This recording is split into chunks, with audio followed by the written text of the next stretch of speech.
video. Yep. Hello. Oh my goodness. Welcome.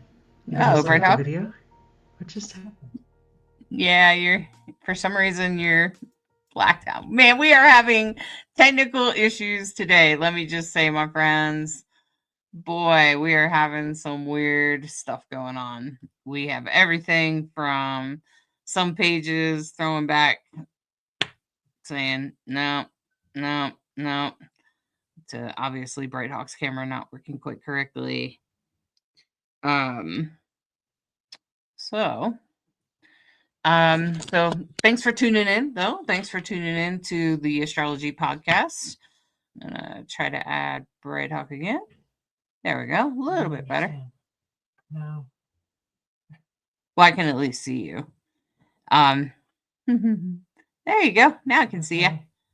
Welcome, Bright Hawk. I'm glad you're here. Okay. It has been a technological mayhem. I'm wondering if it has something to do with the eclipse. You know, Bright Hawk, I was just looking at today's chart and I was like, look at Mercury. It is right across from the moon in Pisces, and it's right up against the sun. And I was just like, wow, like I wonder if that, Mercury has a lot to do with communication.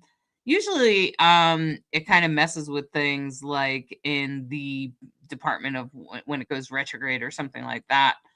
It will sometimes mess things up. You're right, Bright Hawk, I didn't start the video. I'm sorry. Hey, Alyssa. Good evening. Hi, Mystic. Hey, Roblox. What a name. Anyway, it's good to have you all with us today. I'm glad you're here. I'm glad you're tuning in. And how's this eclipse been treating you? That's the first thing I want to say. Hi, Nelia. Hi. How's the eclipse treating you? How was this weekend? How did you do? The lunar eclipse was in Pisces, and hopefully you all experienced a really good turnout, or maybe it was less impactful than you thought. Maybe some good things happened. Maybe some surprises came up. Uranus definitely was a little bit part of the story this time while it's going retrograde, and the things that we talked about last week. So it's just like to review that. So I'm glad you're all here. Hi, Donna Carter. She's feeling alive again. That's an excellent thing. Welcome. So, welcome everyone. I'm Hollis. This is Bright Hawk now that she's got her camera. Yeah, I'm not sure what's going on there, why it keeps darkening. Like, I don't know. It's weird. I don't know. I don't know what setting I have on that's making it do that. So I've checked everything. But hi, everybody. Hope you're all doing well. Doing the best we can. Integration post-eclipse. That's definitely a theme for this week. The sky's definitely not as intense and dynamic as it was last week. Let us know in the comments how your week is. How are you now? We're right now in the middle of a void moon. We'll get to the charts in a minute. So I had to laugh when I was putting the charts together and realizing, yeah, of course we're doing the broadcast in the middle of a void moon, which just means there's less moon drama energy, which is fine. You know, that's cool. Except for this. And it's been kind of weird trying to get this to, work normally. We have a lot of Uranian energy going on in the sky, if you haven't noticed. And Uranian energy means surprise a minute, right? Everything's just going to be a surprise because you just don't know how things are going to go. So there we go. Thank you so much for being here. How you doing? Are you feeling the void? And the void is when the moon is changing signs. And so it's that moment where the moon is moving out of watery Pisces, where it had the full moon in Pisces, into Aries, the beginning of the chart, the beginning of the zodiac, we call Aries. And so, of course, going over that 0 point at Aries, which is already a party, we have Saturn and Neptune, which have been sitting right there at that spot. Saturn has just retrograded. We're going to talk about that in a minute. Into Pisces. So yeah, we have a time to catch our breath, see what it is that the eclipse brought, what we're supposed to let go of, what we're supposed to get in the flow with, and what messages. Hollis has had a ton of South Node, which it's definitely South Node energy, which is people from the past, people from, who knows how far past, like all of a sudden get, birthday message for Hollis or who knows what, total South Node energy. So has that happened to you? Please let us know in the comments. Are you having people pop out of the woodwork from your past in a surprising way? We're like, oh my God, guess who I heard from?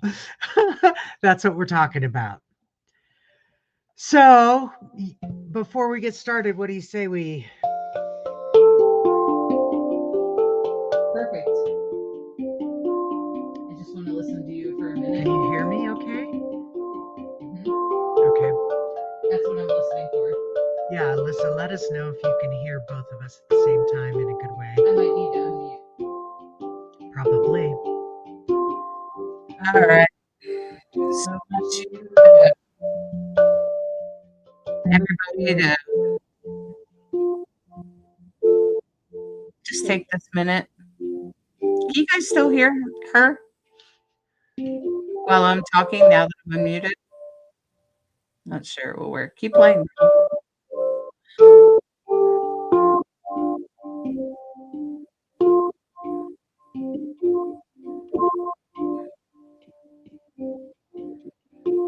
Okay.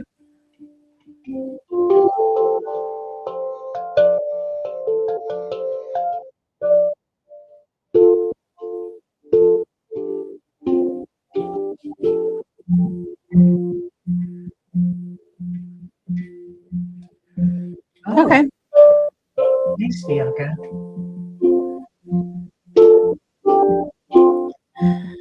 So I invite you now. Maybe close your eyes or just kind of relax a minute. Allow the tension to roll off your back.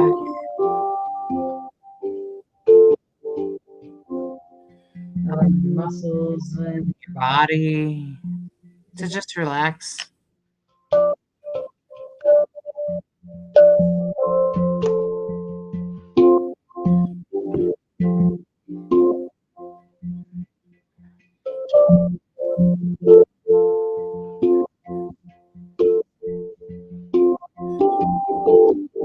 And as you come into your presence,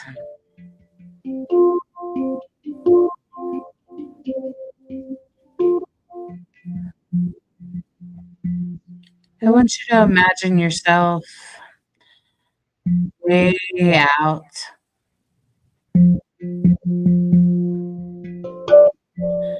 Way out in your space,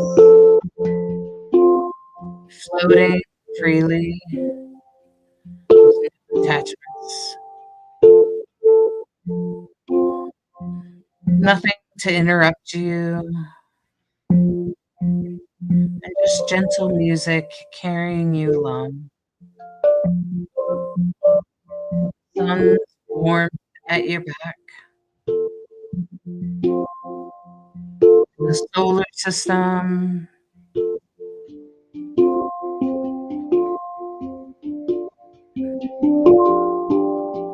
if that sounds better now, Donna. Does that sound much better? Yeah. Thanks for being our sound person.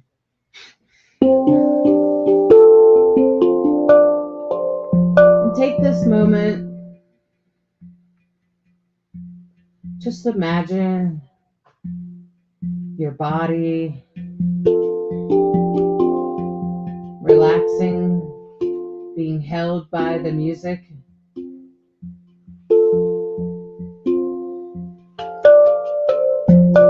And imagine yourself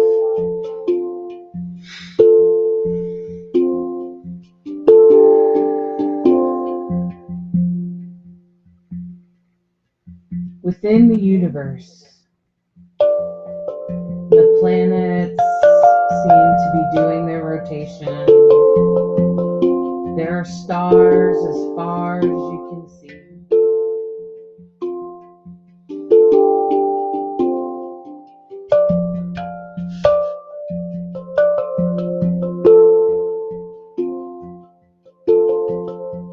And in this moment, you become aware of the planet Mercury.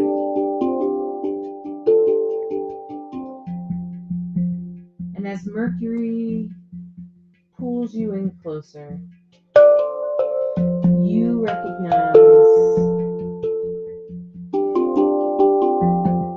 that it is surrounded by a goddess figure most of us see as Virgo. And within her belly is the symbol for Mercury.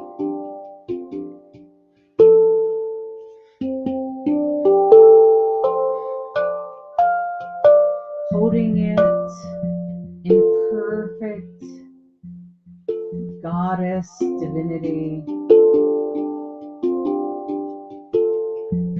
The goddess holding the most sacred to all of the human race. Communication. All forms of communication. Visual, verbal, psychic,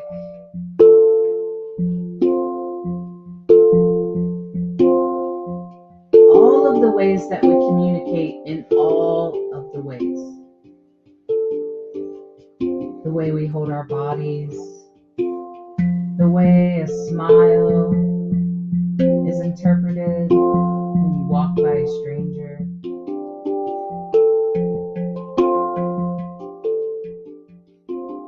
The gentleness of someone's voice, the confidence in a leader's voice. And while the words definitely matter, the goddess shows that all parts of communication matter. No matter the words.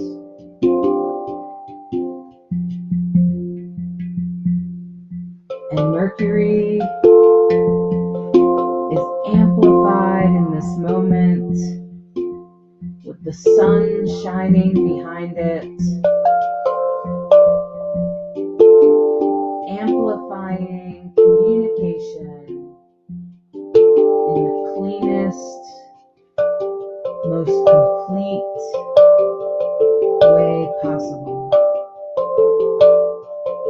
including all of the details, all the ins and outs, helping us, humanity, to prepare for the next stages in our life.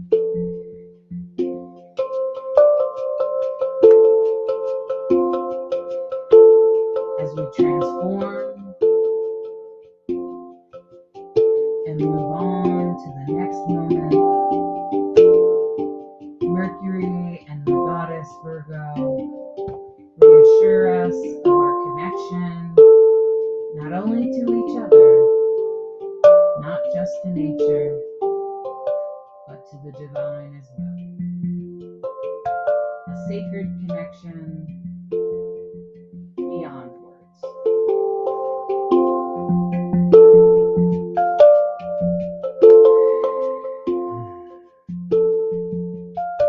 And as Mercury releases you back into outer space and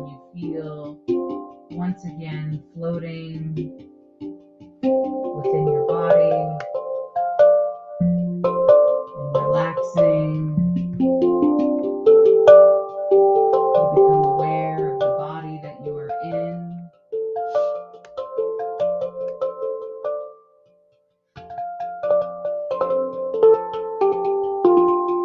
And you can feel your feet on the floor. You can feel your body that you're in. You can hear my voice and the music. And I invite you to open your eyes and become present to Rainbow Soul Astrology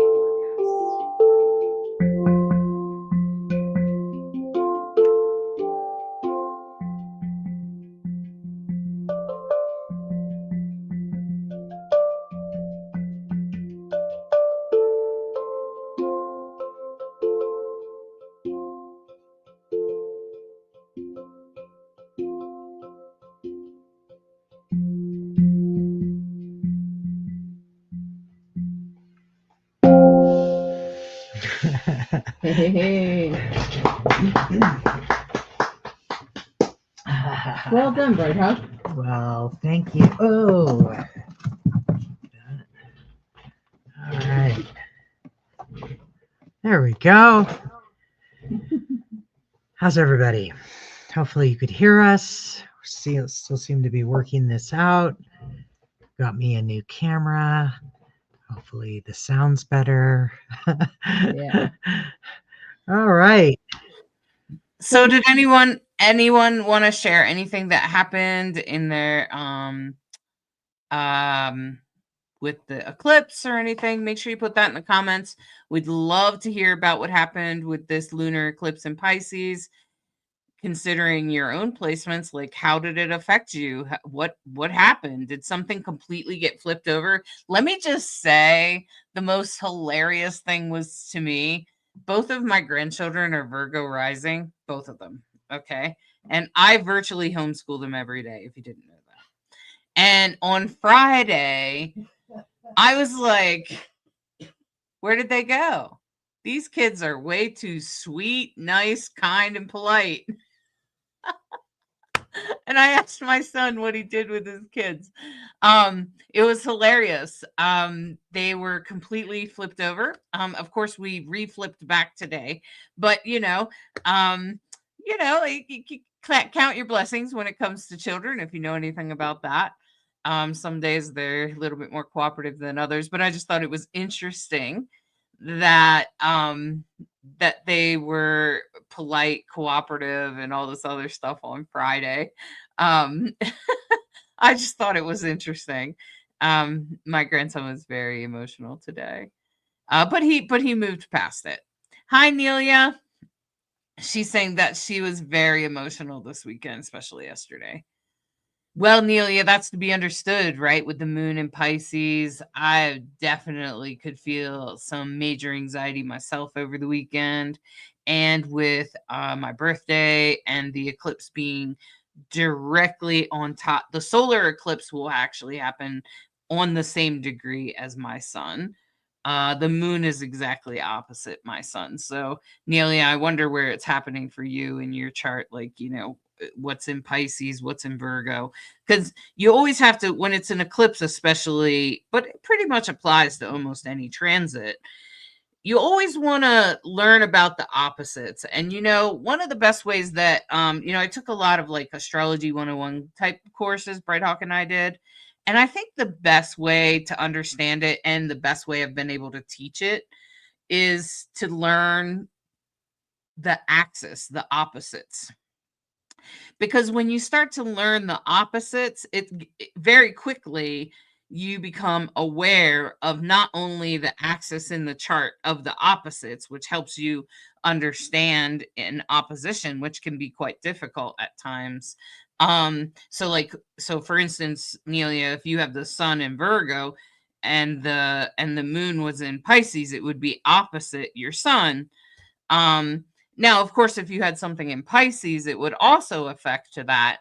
but because it was opposite, oppositions are sometimes hard to resolve, right? They're just kind of there. And I kept telling myself that this weekend, as I would find myself anxious with no good resolution to the things that I'm dealing with. So I'm just saying that it doesn't always have a good resolution, and kind of the best thing you can do is try to find some sort of balance. The best thing I think I did all weekend was go outside and sit in the sunshine, take it in, and just try to sit there quietly for a few minutes. And then it was great. Bright Hawk came out and sat next to me after a few minutes. And then my dog, it was like a lounge chair, and I was just sitting on the edge of it, and I kind of just laid back a little bit, and my dog sat on my head. He's a black lab. It's not unnoticeable. It's not a small dog. But I'm just gonna say, like, sometimes in those moments you just have to count your blessings, right? So um so I'm just saying that that's kind of the way an opposition is. Nelia, I'm not sure why you were crying. If you knew why you were crying, maybe you didn't even know. Maybe Pisces is in like your 8th house or your 12th house or something. It really does depend on where things are. Okay. It really does depend on your chart. And so I suggest that all of you take a look at the Pisces Virgo axis. Wherever they are in your circle chart, they will be opposite each other. Okay. Well, Nelia, maybe next time you'll have that opportunity. There'll probably be a next time, I'm sure. Okay. When the solar eclipse, maybe. Okay. But that won't be for a couple of weeks now, right now. So now we're going to be in between the lunar eclipse and the solar eclipse. We'll be sharing the charts with you here in just a moment. And so I just want to say, whatever you went through this weekend was destined. Okay. Maybe, Nelia, maybe you're just releasing some old stuff that's got to go, with the South Node in Virgo. I felt like I was releasing stuff. So, so pay attention to that. Give room for that, you guys. And, all right. So Nelia said, yes, I knew, but it was bad. I couldn't stop. It was over. Okay. So it was grief. Okay. So grief, Nelia, it sounds like you lost your ex-husband, and it sounds like that was pretty important. Okay. All right. Okay. It doesn't matter if we take ourselves out or not. Bright Hawk, it still leaves that little black section at the bottom there. Okay. So I'm just trying to take a look here. All right. So this is for today. Go ahead. So what I just wanted to sort of remind us was that the lunar eclipse happened yesterday, and it happened to be at 15 degrees, right? So the sun and the moon at 15 degrees. Obviously, the sun is in Virgo, the moon is in Pisces. And of course, now we have the nodes, which is a big part of why we had the eclipse, right? So they are at 18 degrees, right? So the south node is in Virgo and the north node is in Pisces, right? So the moon is passed over that spot. And then we have Saturn retrograded out of Aries back into Pisces. So it's at 29. Moon is passing over that. And then the Neptune is still sitting at 1 degrees. And here we are. This chart is for pretty much now. Yeah, it's like from 20 minutes from now. It's for 5:55 Mountain Time. So, now we've already marched up to 18 degrees. Let's see. Let me move. I can't really see the chart as clearly as I can if I look there. Just open it up. Yeah. So now we have, at this moment, the moon at 3 degrees Aries. So I'll be curious. You've been emotional all day, but right now, literally right now, we have a void of course moon for the next hour from 5:45, which is, it's 5:30 right now. It's going to start in a few minutes. So I'll be curious if you feel less emotional and things start to feel a little bit clearer. There's a lot of Pisces energy placements. Like I said, the latter half of Pisces tends to be very emotional, tends to feel a lot, and isn't always clear about what they're feeling because they don't always see things clearly. Think about If you were trying to see through the water, right? You don't see clearly. You don't hear clearly.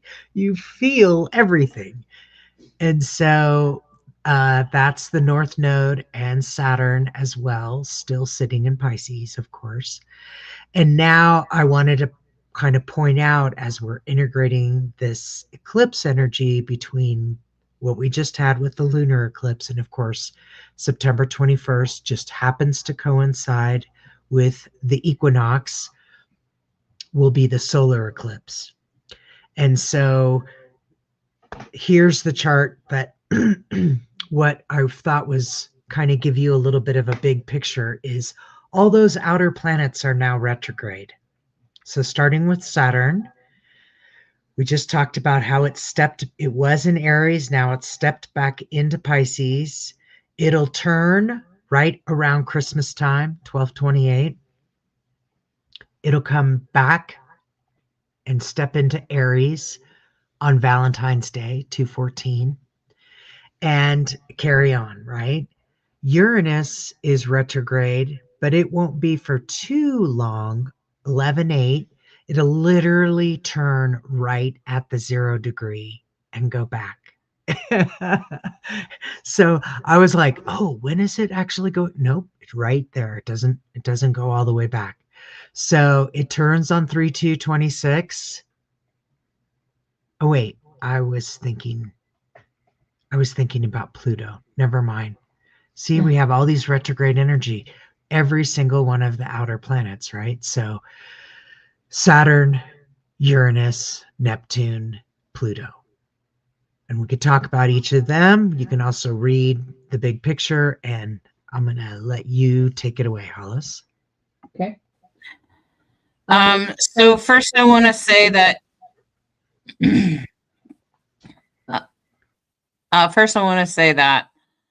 so yeah, so what I wanted to first of all talk about is that Pluto, Uranus, and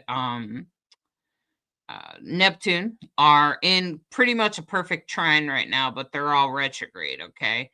And that's in Aquarius, Aries, and Gemini. Well, they're not in a grand trine, but they're in a minor trine. And I think that that's pretty significant as far as our government goes, as far as our world scale goes. These tend to be bigger planets. And so they often affect, there's a reason why they call some planets personal planets. And then they call these planets sort of generational planets, or they're larger movements. It takes longer amount of time for our government and for our culture to make changes, and I think there's major changes going on right now. There's huge questions about what is right and what is wrong, and a review of, wait a minute, didn't you say this, and wasn't this said, and how, but what about this? There's a lot of review of old stuff in the past, and I think that's the retrograde energy, plus the South Node is on the sun. The South Node has been traveling through Virgo for the last for most of this year, but it's currently with the sun right now. And I think the sun, anything that it touches, it tends to amplify, right? And the Mercury is coming through it and will be Cazimi with it later this week. I think it's Friday. And I believe that's going to probably bring some important communication forward for us. I think the last time it happened, there was an important announcement about news or something on a grand scale about the past. And I'm pretty sure it was actually about the Epstein files or something. So, these are pretty important topics, and I think to the general public, especially to Americans, and maybe to other countries too. And I think there are other topics that are happening in other countries where we're visiting what is important to you. What are your values? What does this mean? And that's usually what retrograde means anyway. It has you reviewing that sort of information. And with Pluto and Aquarius, it's saying, are you willing to come together as one people? Is this important enough for you all to come together, right? Because Pluto and Aquarius is about the collective. It's about the collective standing up to to, standing up and saying what they want and standing up to, because Pluto is about power and control. I believe that Pluto retrograde in Aquarius makes us, the collective, say to ourselves, wait a minute, do we have enough power and control here? Are we recognizing what exactly that means to us as a collective, right? Like, how much power do the people really have? And I think the people are starting to realize. There's a lot of people protesting almost every weekend in the United States. There's a protest going against the government at this point, and they're pretty large protests. They are not small. They are not a couple hundred people. Those are thousands of people, and people are starting to come together. And not only then, there are also people that are saying, wait a minute, I'm an elected official by the people, and I feel that I need to do the right thing, which is great, which has a lot to do with Uranus going retrograde in Gemini and Neptune going retrograde in Aries. I believe all of those three planets talking to each other, because Aries is often, while it is represented by war and fighting and chaos, sometimes it is also represented by vigilante, doing the right thing, being a hero that kind of saves the day, right? And Neptune is the ruler of Pisces. So it's really about feeling and emotional. And I think that the Epstein files hits a very sensitive spot for most people, regardless of what side you're on or whatever.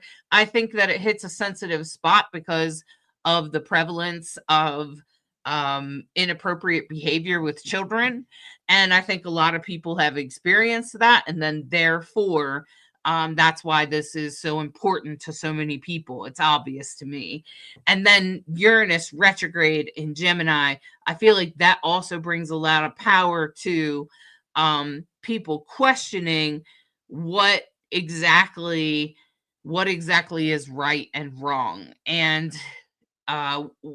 what should be shared and what should be on the stage. And I think in a larger scale, that's what's happening. And on Monday, today, that's still part of this experience and what's happened late last week and over the weekend, with like some of the conservative politicians coming forward and kind of demanding that they hear about the Epstein files. That's very much part of this eclipse. That's very much part of that minor trine. And we're seeing it on the world scale. Now, in your personal lives, you might be seeing some things revealed. Some things might come into your awareness that are important, that you have to address. Maybe there's something you need to say. Maybe there's something you need to discover about yourself, or something needs to be revealed about your well-being or your wellness, especially because Virgo is involved. And when Virgo is involved, it's usually about wellness, whether it's mental health or not. But I think that there's also on Tuesday, there is a T square pointing to Jupiter and Cancer with with Mars and the Moon. And even Chiron is involved in that conversation. It's Mars, it's Mars in Libra, which tends to be a little bit quieter because Libra, it's in its fall in Libra, but it is in a square to Jupiter. So I feel like there could be some hiccups around saying exactly what you mean or doing exactly what you meant to do, especially with the moon transiting through there on Tuesday. But I think other than that, everything else is doing pretty well. And most of us should be just integrating and learning and listening to what are the messages, right? Because Jupiter is also in a trine to the North Node. And that's really about where we're coming from. Jupiter is very much trying to expand our lives. And I keep asking myself, what is this eclipse to teach me? I've had quite an intense experience, actually. And both good and bad. Okay. And I have to ask myself, what exactly am I supposed to be learning from this? And maybe I'm supposed to learn all those things, right? Both good and bad. And so make sure you stay open to the lessons and open to the universe's guidance. The universe is trying to guide you towards what's good for you, the North Node in Pisces, especially anything that has to do with like emotions or emotional awareness, um, anything that has to do with where you're headed in life, especially if you have some strong placements in Pisces. And also because Saturn's there, it might have something to do with a little bit with your work in the world or how you express in work. And I think that if we're listening, we'll know exactly what those messages are. And I think with Jupiter, it's very much speaking to where you live, Jupiter in Cancer. It's also speaking to what you need to learn. Cancer loves to learn, and about family and who's connected to you and who's in your immediate circle. I think that all of those kinds of topics could be coming up for you right now. And so just listen and try to allow for guidance. Try not to like cling to any one thing, like try not to cling to just sadness or cling to anxiety. Just allow it. Like I experienced a lot of anxiety during the lunar eclipse. I literally, Bright Hawk put the eclipse up on her computer and I literally could see it happening on the video, and I could feel it. Like I could feel the anxiety coming up for me in a variety of ways, and it had a lot of connections, and I just kind of allowed it, right? There's a way that you can do that with your emotions where you can just allow. And I think that is like the best thing you can do when uncomfortable emotions happen, is to just allow. Just kind of, and just take some deep breaths and allow for it to come through. So it looks like I've already, Brighthawk moved the chart to Tuesday. Thank you. And so I just want to acknowledge that. Brighthawk, did you have anything you wanted to add about Tuesday? I think that T-square will be very quick passing. You'll need to. Not really. I noticed on both the Facebook feed and this feed that there many folks said it was very emotional. So I'll be curious now that it's been a very emotional day. We literally are at this moment entering the void of course moon, where we leave watery Pisces, we step into fiery Aries. You got to take a minute. That's like stepping out of the pool into the sauna. You're going to like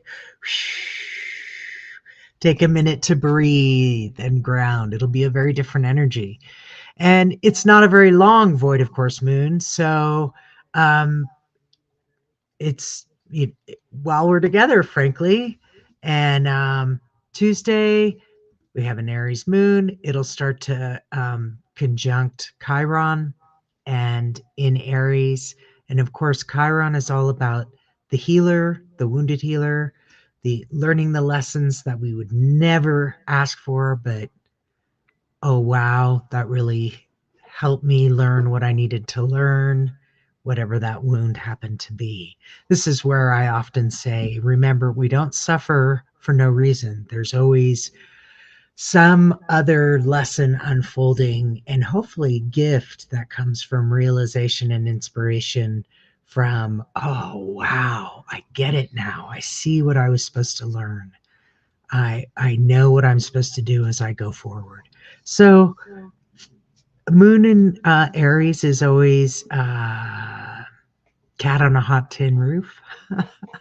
That's what they say, because Aries, of course, is fiery and aggressive, and the moon is watery and compassionate. So when you put these things together, it's an uncomfortable energy. The moon just frankly isn't very comfortable in Aries. And so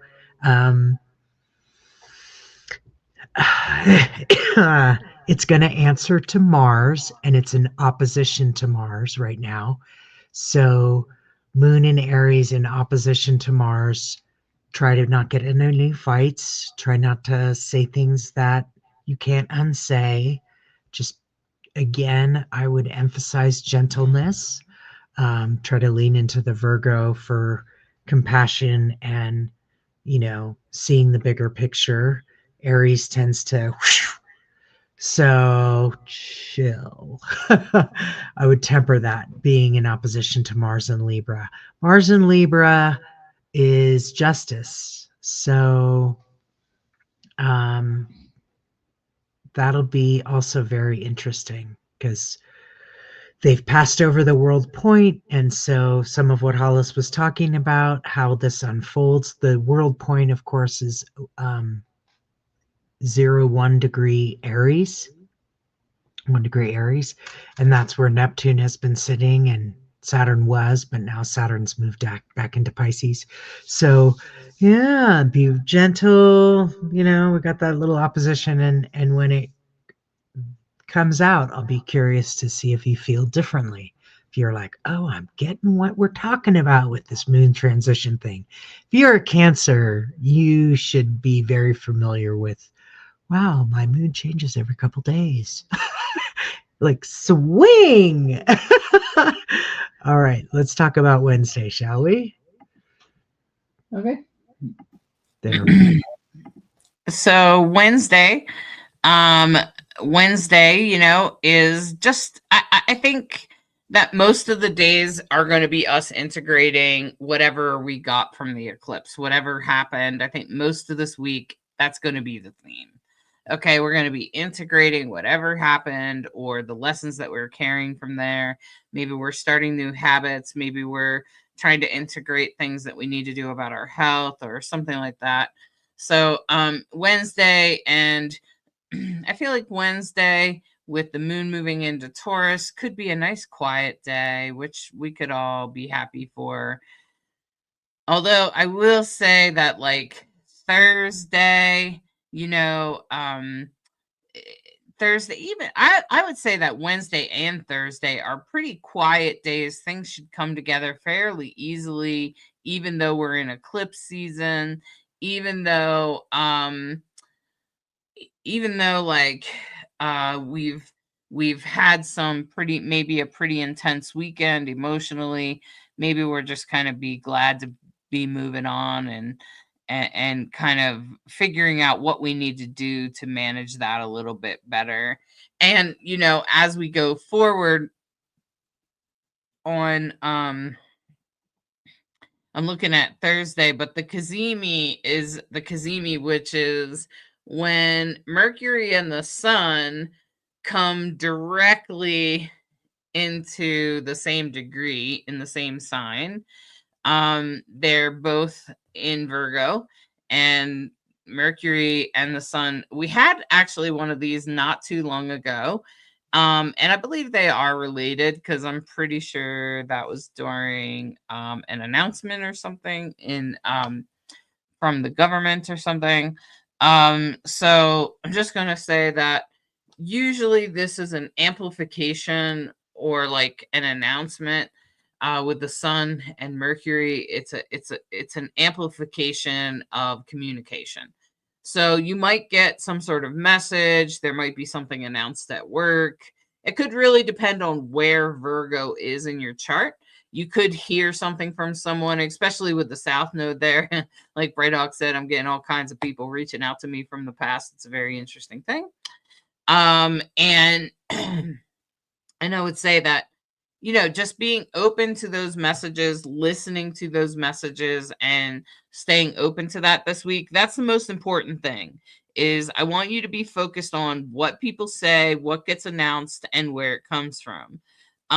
Especially because this isn't we're technically in eclipse season, and some of it could help you with whatever you're struggling with your eclipse. Especially whatever you're going through, whatever you're integrating, whatever manifestations you're working on. It sounds like Donna Carter is breaking into some heavy depression, and she's releasing and renewing. So, Donna, you could hear something this week that would be really helpful in that area, maybe a new habit or something that helps you kind of integrate that.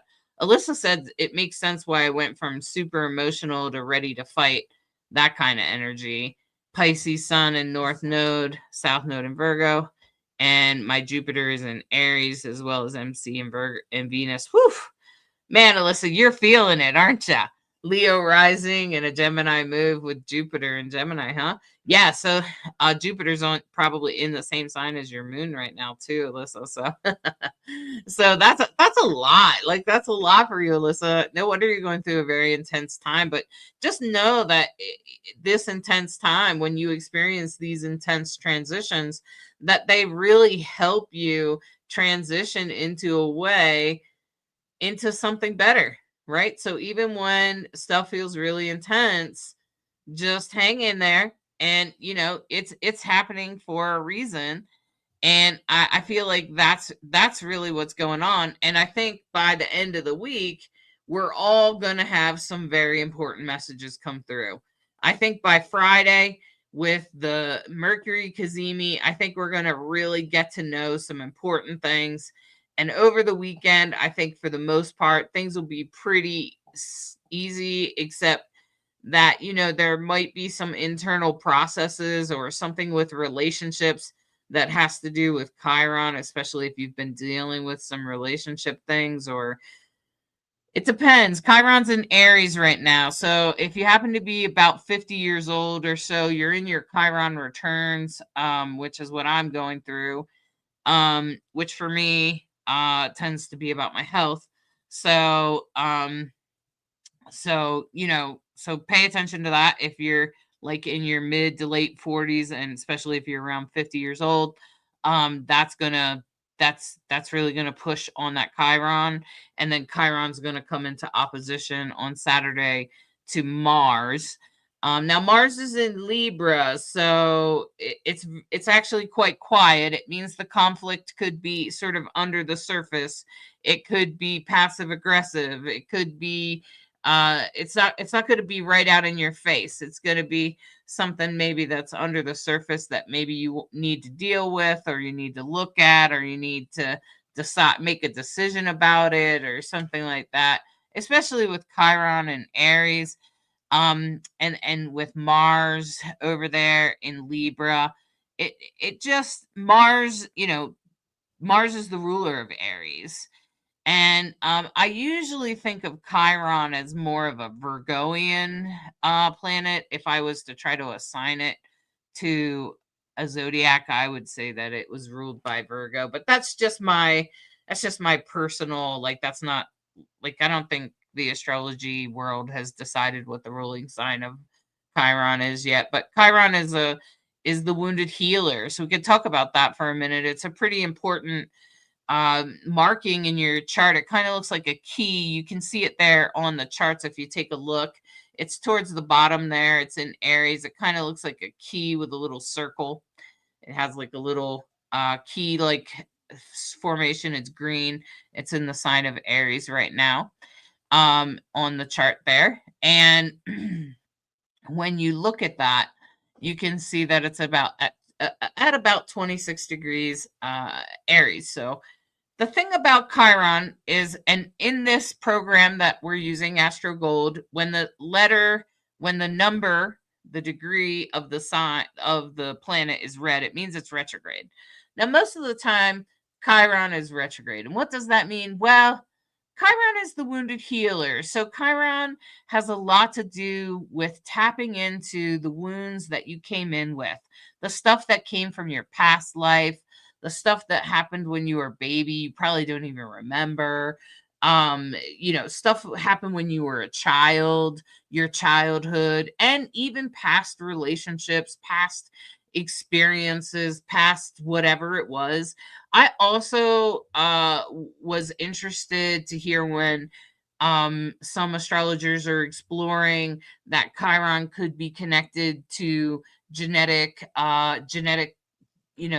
disorders, just genetic health conditions. Okay. So you might want to take a look at your Chiron. Chiron is most of the time it's retrograde. And I think that's because most of us are brought into this world, maybe with something from our past life, right? Maybe something in our childhood, something from the past, and we're going to overcome it because Chiron is a very special story in that he was I'm just going to kind of sum it up as quick as I can. I recognize I won't have all the details correct, but essentially, Chiron is this healer amongst the humans and goes around healing people and does a darn good job of it and is one of the best healers of them all. And then there's this god who's like kind of messing around and shoots him, and he gets an arrow in his side, and then the god that was messing around is like, oops, I didn't mean to do that. And so then Zeus interferes and cures Chiron of this wound, or I don't know that he cures it, but he at least makes him into a demigod. A demigod is a human that's become a god. Okay. And so they make Chiron into a demigod, a wounded healer. In other words, he continues to be wounded, but he also can heal. So that means a lot of times Chiron is expressed in a way where you might have something that you're dealing with that could be quite hard from your history, from your past, and maybe you overcome it and then you help others. Maybe there's something about it that builds your resilience. Maybe there's something about your wisdom. Maybe there's something about it that you help others heal. And I definitely have a very strong Chiron in my chart. My Chiron is in a direct relationship with my sun and constantly asks me to express it in all sorts of ways, not just with genetic conditions, but with the trauma I experienced as a child. As a lot of you know, I'm a trauma coach. So I help people through trauma just partially by holding space for it, and also helping them with what I know does work, right? And it's it's not always the easiest of the asteroids. I wouldn't say it's easy, but I would say that it does give you an opportunity to build resilience. So if Mars is opposite of it in Libra this weekend, I want you to just pay attention to maybe some old patterns in relationships. Maybe there's some passive aggressive going on. Maybe you're feeling passive aggressive, Maybe there's something else going on that you need to address. Maybe there's something that's particularly difficult that you need to deal with, okay? Especially from the past. Maybe it's just the way you're thinking or feeling about something. Maybe you have to change your perspective on something. It could be as simple as that, or maybe you just need to keep taking action, even though that thing happened in the past. I've been doing a lot of that. So even though I'm struggling in this way, I still have to take action in this way. So that could be something that's driving you forward this weekend. I would definitely recognize where is Chiron in your chart, but what is in Aries?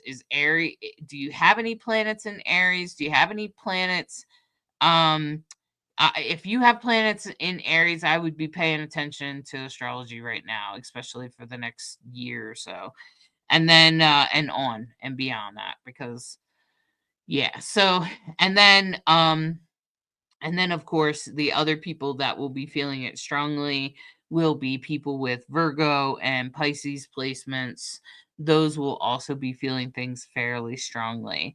Bianca, you were saying that your Chiron is in the 11th house, Taurus.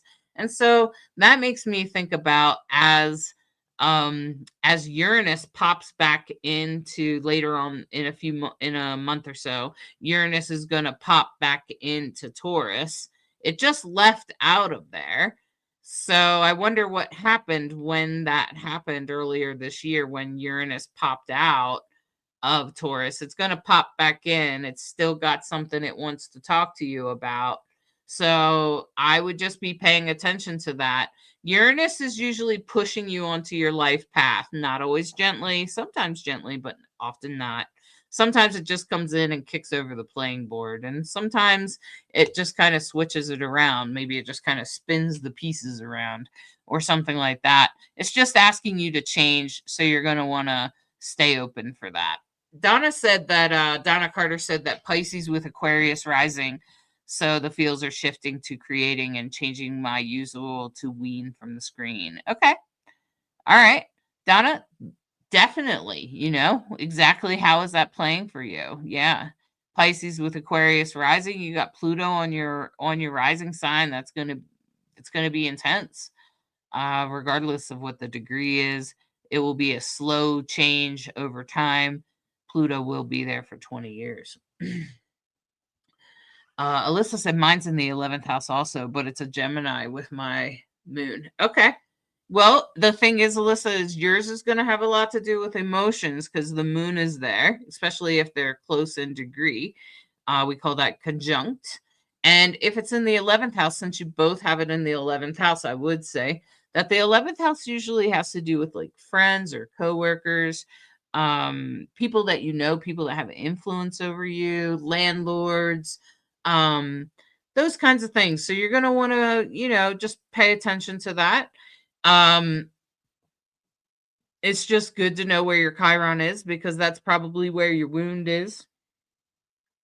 And that's probably also where your healing will be. And that's probably also how you'll be able to help others. So is it forward or direct? Is it retrograde? If it's retrograde, I believe in my experience, a lot of people born with Chiron in retrograde resist healing, which is most people.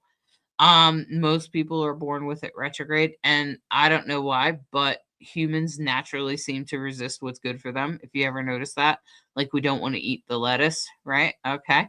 But we all want to eat cake, right? And cake's not good for any of us except for that it makes you happy. And that's what I mean by that. It's like we just kind of like resist what's good for us sometimes, especially with Chiron retrograde. But I notice a lot of people with Chiron direct, they won't do that so much. Their resistance, assuming that Chiron's not in a major opposition to something, if their Chiron is direct and it's in some trines or maybe just a square or something, they'll be more open to change. They'll be more open to taking the next step. I've had them come and see me, and I'm always surprised at their ability to change so quickly. Donna said it's been intense. That Libra moon always has me looking at all sides. My separation is more about the news and my codependent issues concerning my kids. Okay, Donna, that's important. Mars in Libra will definitely have you dealing with that codependency, because Libra is like, and the Libra moon, I have a Libra moon, and definitely codependency can definitely happen. The moon rules motherhood, and the Libra moon, that's just kind of your natural way of being. It's okay. It's probably who you are. And Alyssa said, yeah, mine's retrograde. I also have a multiple opposition to my Chiron. Yeah, Alyssa, I totally get it. Me too. Me too. Me too. I have a stellium in Libra and I have Chiron in Aries. So, it's and it's retrograde. Yeah. And I typically resist things. I totally get it. But at least if you know that you're resisting, then you could be like, wait a minute, I'm resisting that. Could that be good for me? That's what I've started to do, Alyssa. Now when I resist something, I'm like, wait a minute. And I just start to go towards that thing that I'm resisting. And a lot of times, and sometimes it takes me a while to move through the resistance. But I think just pushing through it anyway is kind of what gets you there. Did you have anything you wanted to add, Bright Hawk?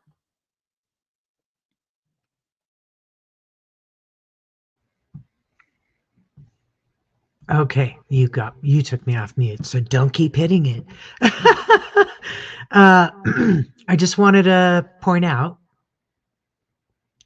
we have a void of course moon all day on Wednesday, all day. So when the moon moves out of Aries into Taurus, the void starts at 7 a.m. Mountain Time, and it goes till 8 p.m. all day. We're talking to 13 hours. So it's moving out of fire into earth, right? So sometimes people say they feel like they're more productive during a void of course moon because they feel more focused and there's not a lot of energy drama, emotional drama.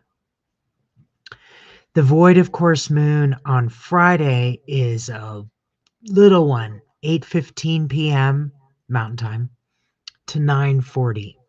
I kind of have a rule that unless it has to be at least an hour for me to put it on the chart. Otherwise, it's so short you barely notice and we have enough to talk about, so I try not to get it just too busy. And Sunday again, Sunday night, 8:15 to 9:40 p.m. when the moon moves out of Gemini into Cancer. And of course, when the moon moves back to Cancer, it comes home. So we feel good when we're at home. And the moon, when it passes through Gemini, we're thinking good thoughts and great networking and good energy that way. So that's what's going on with the moon that way.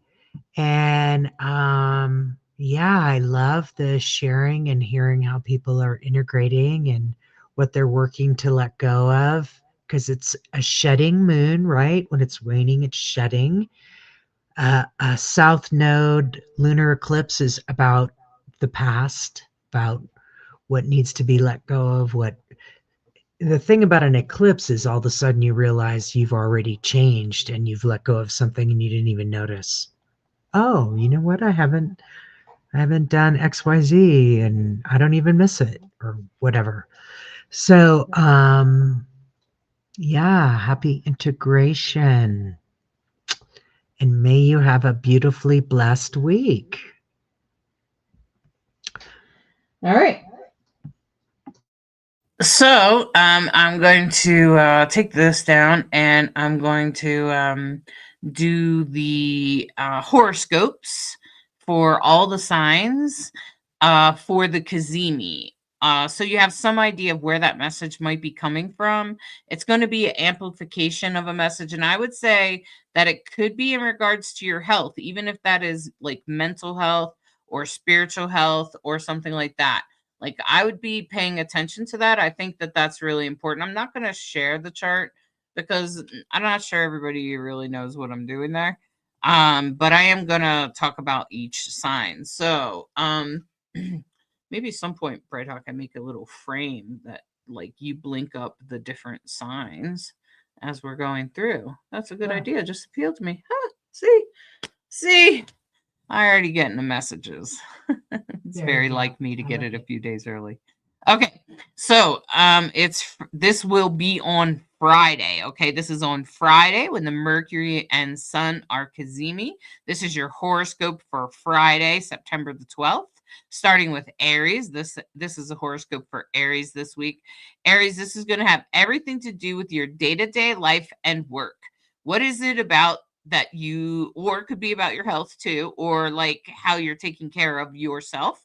So that's like wellness and things like that. Aries, like, are you exercising? Are you meditating? Are you eating healthy? Those kinds of things, Aries. Open your eyes and pay attention because the messages are coming through. The universe is trying to speak to you and deliver you messages. So make sure you listen to whatever gets delivered on that day. It will be incredibly important. It will be important for you to listen to that.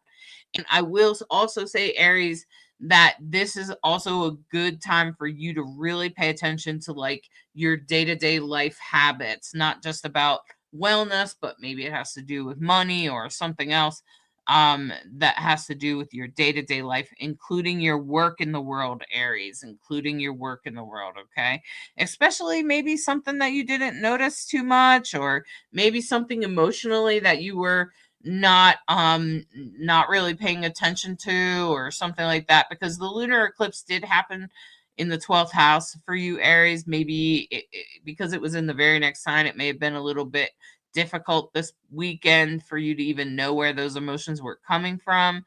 And now, though, you're going to get a message in regards to your health and your day-to-day life. So be paying attention, Aries. I'm pretty sure this eclipse this Mercury Cazimi with the sun will deliver exactly what you need to hear, exactly what you need to know. Listen up, especially at work or around your health. And it could definitely come from someone else for sure. It could definitely come from someone you know, especially someone that's in your day-to-day life. Next up, this next horoscope is for Friday for Taurus. Taurus, this has everything to do also with your day-to-day life and your work in the world, but I'm also going to say that it probably also influences your health and your fun factor. Or maybe it has to do with a little bit with the kids and your day-to-day life and how those two intermingle if you happen to have kids, or anything else that you happen to be creating, something that you've created, Taurus, something that is totally yours.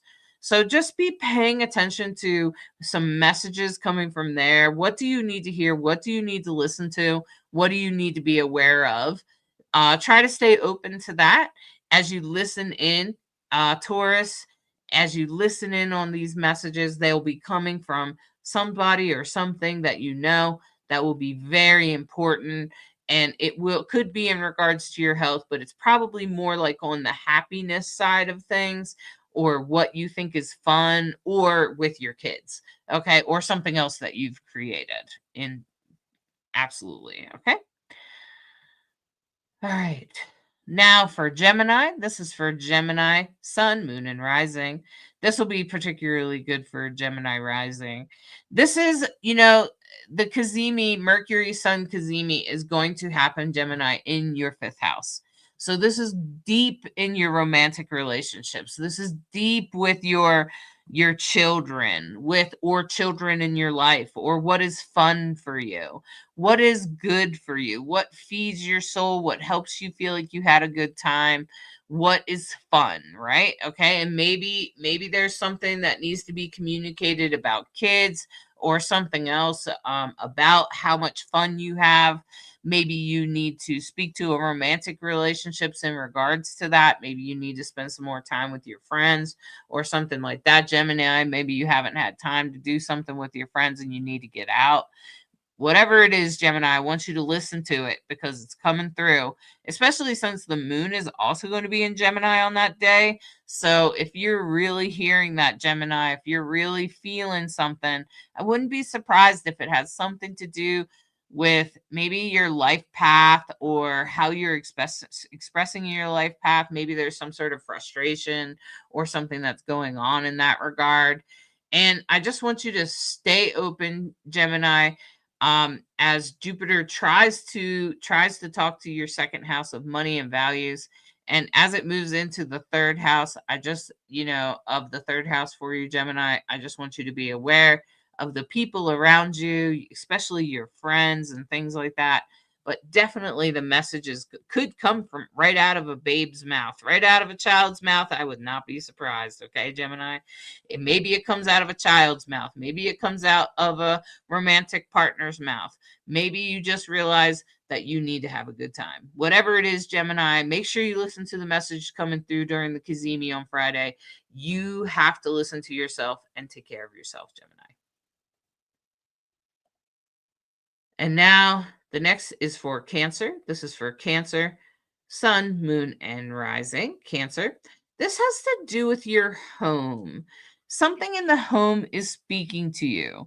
Something in the home is speaking to who you are, yes, but there's something practical that needs to be addressed around home. Maybe you're just taking care of business at home.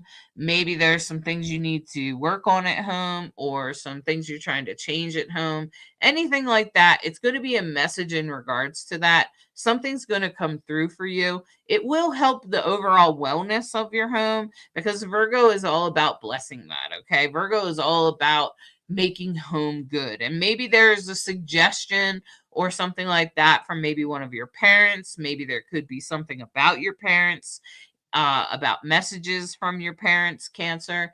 So be listening to that, especially in regards to your home or where you live or where you or your family of origin somehow. It could be correct, could be related to anything like that. Any of those people, including your parents, could deliver a message to you. And Cancer, I know how important family is to you. So I just want you to understand that, to just tap into that, to listen to those messages because they are important for you, Cancer. They are important for you to recognize exactly what is good for your home or good for you right now. And with Jupiter in your sign, this is good news. This is expansion. This is growth. This is you moving forward. This is you recognize something, a belief system or understanding a belief system on a deeper level. Okay. And now, oops. For Leo, this is for Leo, Sun, Moon, and Rising, particularly for Leo Rising in particular. Leo, this is going to have everything to do with money. I don't know what's going on with money and community right now, but that's really what's happening. It's going to be about the people around you. Maybe there's some community support that you're receiving around money, Leo, or something you're doing like a fundraiser or something like that. Like you're going to get some messages around that. Could be very practical, could be very down to earth, which would be great. I feel like it will be a good thing. It will help you feel very secure. It will help you feel like you're on the right track, like you're headed in the right direction. I feel like it's going to be a good thing. So try not to get concerned about it, Leo. And just know that as you're hearing about it, as you're getting this message from the from the community, universe is trying to support you. The universe is trying to push you in the right direction there, Leo. So just listen to those messages and take action in regards to those. Try not to get upset if it's not the easiest thing, especially if it kind of triggers that Chiron a little bit. Just know to move towards anything you're resisting, especially if your Chiron's retrograde, right? Okay. Just push through it like we talked about and do exactly what you're resisting because that's probably what you need to do anyway, right? Okay, so with the Kazemi though, I'm pretty sure you're going to hear a very important message by Friday. So if you're Friday, Saturday, if you're waiting to hear from something, that's going to be on Friday. Okay, so Friday or Saturday, it could come through for you. That's during the Kazemi when Mercury and the Sun are perfectly conjunct when they are together in the sky in Virgo. I really believe that we hear messages from the divine, and it could absolutely be from like Mother Earth, could absolutely be from the goddess, could absolutely be from something really practical for you, especially something in your community. Okay, Leo?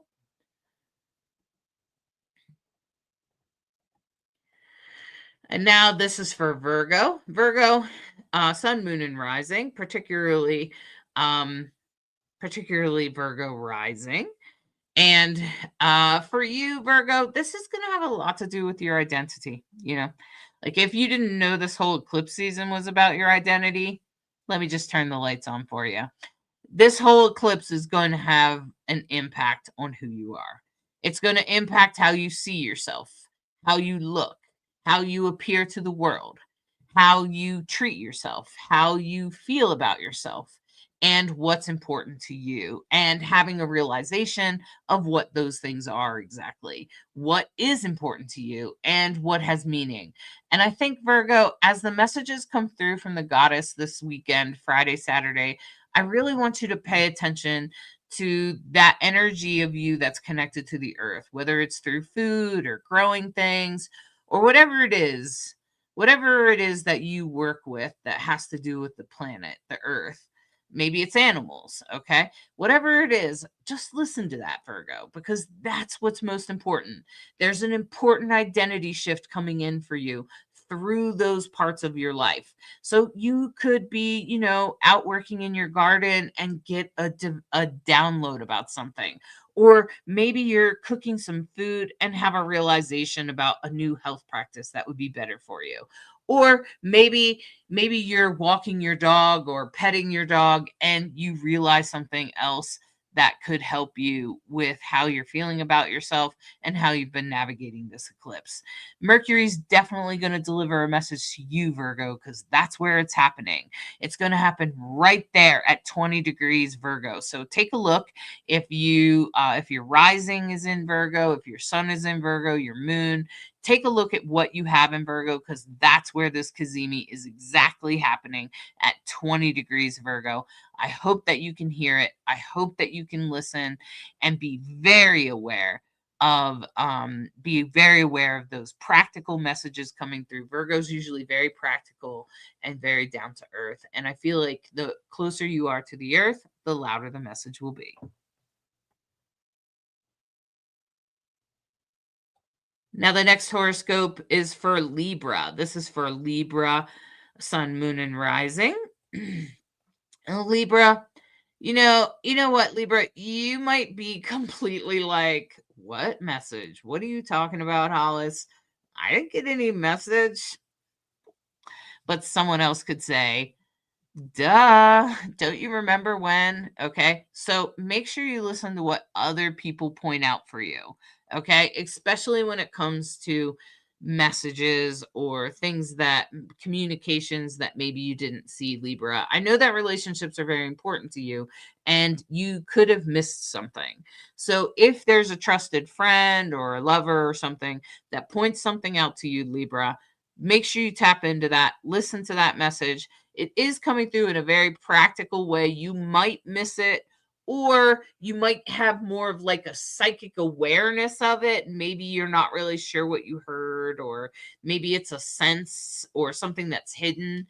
Or maybe you're just communicating with the dead or communicating with spirits on the other side. Those are definitely part of the 12th house there. They are unseen and you could feel disconnected from it, but I want you to believe it, Libra. If you have a conversation with someone that's passed in your head, I want you to believe it, because you are having messages now from the unseens. Listen to your spirit guides, do some meditation, listen to what other people might notice, what other people point out.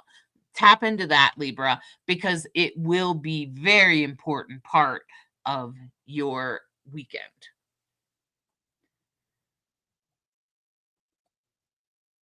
Now going forward, this is for Scorpio. Scorpio, this is for sun, moon, and rising, Scorpio. Now keep in mind, the people around you, what are they saying? Who's saying what, and what kind of information are they delivering to you, Scorpio? Especially for Scorpio rising, this is really going to deliver this right to you. So I would just be listening for people that have influenced you, especially from the past, because the South Node is there. So if people come from the past and they start saying things to you, I would listen up, especially if they're practical messages. Be open to those messages. Try not to resist. I know you're fiercely independent, Scorpio rising. Fiercely independent Scorpio suns, and this just isn't always our thing. Always our best is, sometimes we resist listening to others, especially in practical advice or things we know or things we think we're good at. And so this is a strong suggestion coming from people suggesting, maybe making a suggestion about things, or bringing forth information from people around you, friends, people that influence you, people, coworkers, anyone that is sort of like cousins, anyone that's kind of at your level or maybe even slightly over you in a way that influences you. I would definitely be listening to those, Scorpio rising. Just listen in, see what they have to suggest, and try to implement any suggestions, especially practical ones. And now, as we go forward to Sagittarius, this is for Sagittarius, sun, moon, and rising. Sagittarius, this has everything to do with your career. What's happening in your career right now? What do you need to be listening to? Someone at work make a suggestion? It could be an absolute practical suggestion, and I'm going to suggest that you listen. Okay, Sagittarius, this is very much about work or something you offer the world. What do you put out there in the world? And what practical suggestion might come through? It could definitely come through from someone that knows you at work, or someone that you work with on a day-to-day basis, Sagittarius. And this would be a really great time, especially since, this Virgo thing, this Virgo Kazemi with Mercury will will be in a square to whatever you have in Sagittarius. Probably it may not be in a perfect square, depending on if you have anything around 20 degrees in Sagittarius. It could press on some buttons for you, and so it could kind of trigger you. But your job, the best thing you could do is to move through it, okay, to push through it and to recognize what part of that can be resolved and what you can do. And now going forward, this is for Capricorn. Capricorn, the good news is, Capricorn, is that this Kazemi will be happening in Virgo, a fellow earth sign for you, which is a trine to anything you have in Capricorn. So this is going to be messages coming, from higher learning. Currently, I'm thinking of my grandson who has a stellium in Capricorn, but I'm just saying that, this Virgo Kazemi is going to be speaking directly to you, Capricorn, in a positive way. You're going to be able to hear this, especially anything about higher learning, anything maybe from a grandparent. It is in the house of grandparents. And it's also from like spiritual learning, gurus, teachers and things like that, people that bring messages through or teach you or help influence you. Capricorn, it's really important to you. I know you love to learn, and I know that that's a really important thing for you. So make sure you listen to those messages Friday, Saturday, because they will be positive, and you will appreciate those messages because they will help you get on your path. So Capricorn, listen up to those elders. Listen up to, your grandparents, your school, if you're in college, anything like that. Be listening for that and tap into that energy. The next is for Aquarius. This is for Aquarius, sun, moon, and rising. It will be most accurate for the rising sign. Now, Aquarius, this is going to have everything to do, everything to do with your unseen parts, the parts of you that you don't really want to talk about or face or deal with. There's going to be a practical message that comes through. Particularly, this would be a great day, Aquarius, for you to get a reading, a psychic reading, a tarot reading, astrology reading, anything like that. And also, it could be a message about other people's money or inheritances or anything like that. So if you're waiting for that, you're going to get a message for that. And it will definitely have something to do with something you didn't, that may be something that you're not completely comfortable facing or dealing with, okay? And Aquarius, I want you to be aware of that. I want you to just stay open to that message as it's delivered to you. It's probably going to come through some sort of unseen thing. I would stay open to, like I said, like tarot. I would, if you can't afford a tarot reading, do a tarot reading for yourself. Okay, Aquarius, I know you got some oracle cards or something. At least pull a card, okay? And check out what the messages might be, because I'm pretty sure they'll come through some cards for you. Now, going forward, this is for Pisces. Pisces, this is for Pisces, sun, moon, and rising. This is going to come through a relationship. This message is going to come right from somebody you're in relationship with. It could be a lover, yes. It could also be a family member or even a child or someone else that you're friendly with or coworkers, anyone that you have a relationship with, not just someone that you know, but it's probably going to be someone that you actually have some sort of relationship with. And it could be some very practical advice or practical insight. And I would definitely listen to that, Pisces, especially since the North Node is going through your sign right now. There are messages coming from all over the place, and now's a good time to listen. So tap into those messages, Pisces, tap into that information and be open for that practical information. Even though it's opposite your sign, just be aware it's coming through from someone that you're in relationship with, someone that you care about, and you probably trust them.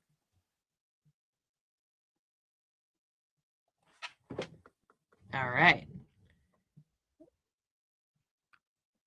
And now we're gonna now, dang, I'm late, Sarah says. Alyssa says she has a stellium in Capricorn. Alyssa, no wonder you're always tapping into me.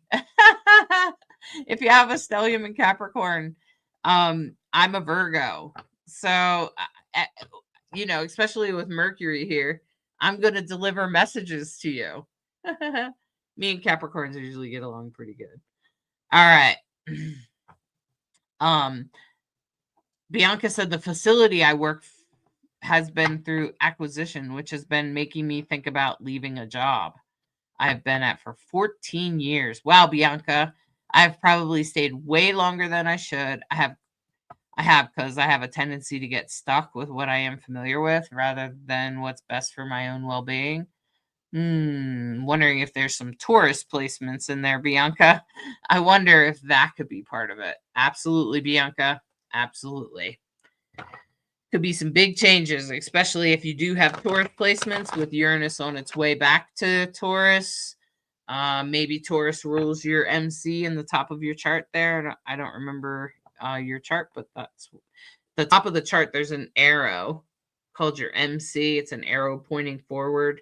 Sometimes in some software it's labeled, sometimes it's not. See what sign it's pointing to up there.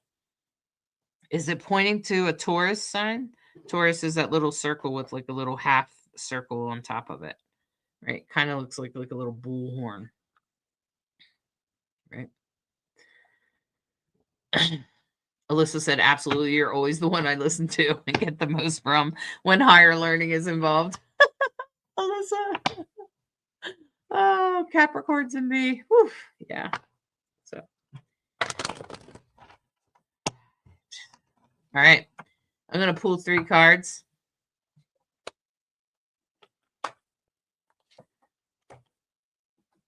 These 3 cards should reflect what's happening this week for you as we go forward. Thanks, Bright Hawk.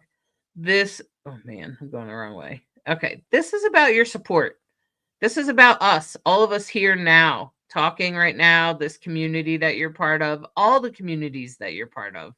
This is about, very much about like the people that support you, the people in your day-to-day life, the people in your community, the people that you love, and the people that are the people that are part of your life, the people that love you most. That's exactly what this card is about. And the universe is trying to remind you, be aware of those people, be aware of who they are and who's supporting you. Remember the support system that you have. And going forward this week, be aware with the 7 of Swords. This could very much be about maybe someone taking more than what belongs to them, or taking something kind of behind your back a little bit, or something like that, or doing something that's a little underhanded or a little bit inappropriate or something like that. I want you to stay aware of this because this could be happening right now. This is part of the reveal, right? This is part of the great reveal that's happening right now.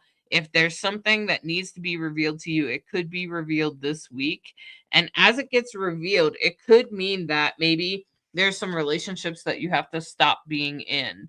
Maybe there's some relationships you need to walk away from. Maybe there's some stuff that you need to revisit in relationship, or maybe there's just a situation or something else that you need to walk away from. And what I would say to that is that remember that you have your community. Remember the universe reminded you in the beginning that you have a supportive community. Not only do you have it here at Rainbow Soul and on my pages when we're live every night, but also, you have other supportive community. Maybe you have family or other people that love you dearly that are here to support you. And remember to don't dismiss that red flag this week. Don't dismiss that out of integrity thing that person is doing. Make sure you pay attention to that. Don't dismiss that red flag. It's important that you don't. And going forward, there could be a relationship or something or a situation that needs to come to an end. And as you walk away from that, just know that it's in your best interest And that's exactly what the universe is guiding for you. Wow. That's always just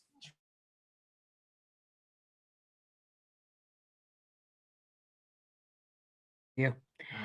I couldn't unmute you, right? I tried, but it wouldn't let me. Still needed. Okay. Okay, there it is. I love it. Okay, God, that was really amazing and always a pleasure to be together. Is there any other comments or questions we need to address? Oh, thank you, Alyssa. So good to see you guys and have you guys comment and share how this works for you, what your signs are, how it's relevant for you. I just want to encourage you to get a reading with Hollis. If you've never had an astrology reading, Hollis will blow your mind. I'm just going to say that. And there's lots of people who will vouch for them and their readings. I just want to say, and I also want to say happy birthday, Hollis. Love you a great deal. Big 50. Huge love. And may all of you have a great week, a great rest of your downloads and integrations from this eclipse. And much love from us. And hope you have a great week. Thanks for listening to Rainbow Soul Astrology, where we try to be a bridge between you and the stars. Take care. Much love. Thanks so much for spending time with us this week. We hope you're feeling more connected to the cosmic energies in your life and what works for you. We send you lots of love on your journey.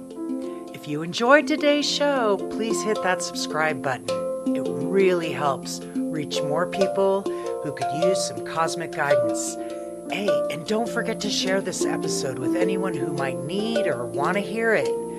And we love hearing from you, so drop us a comment and let us know what resonated most for you, or if you'd like to hear something new next week. Your questions and feedback make us better. Want to join us live? Subscribe! Catch us on Facebook and YouTube. And that's where you can ask real-time questions and be part of the Rainbow Soul Astrology community while it happens. Until next week, trust your intuition. Follow your inner wisdom. And remember, the stars are always supporting your journey. Thanks for listening to Rainbow Soul Astrology, where we try to be a bridge between you and the stars.